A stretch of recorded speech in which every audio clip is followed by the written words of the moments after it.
Права человека — это вообще про кого? Это про занудных юристов или про мечтателей.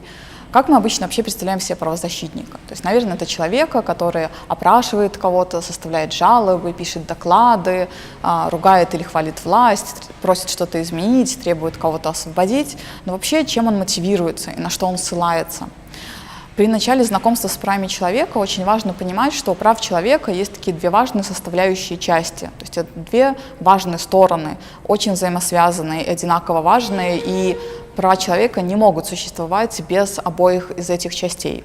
Сейчас я попробую познакомить вас с первой частью.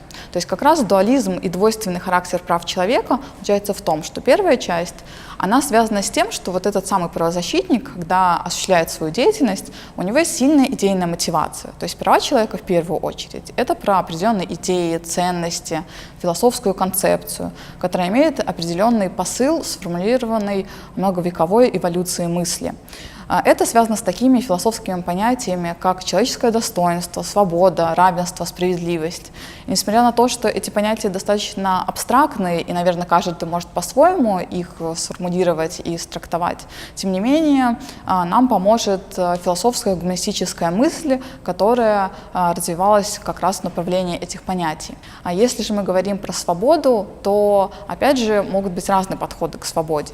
Обычно в контексте прав человека мы используем понятие свободы, заложенное такими мыслителями, как Томасом Гоббсом, Джоном Локом, Жан-Жаком Руссо, и как раз как свободу от чьей-либо неограниченной власти. То есть теория общественного договора, она как раз говорит про то, что власть государству дается не каким-то божественным происхождением сверху, и что это не какие-то неограниченные полномочия, а про то, что это договоренность между свободными людьми про защиту их прав. То есть, например, право на жизнь, на собственность и свободу.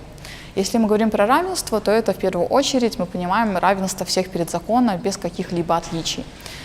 Разговор про справедливость — это про какое-то гармоническое соотношение различных понятий, например, прав нескольких людей, наказание и преступление. То есть вот эта вот философская часть прав человека, она очень важная, и всегда стоит про нее помнить и видеть в деятельности правозащитника в том числе эту составляющую.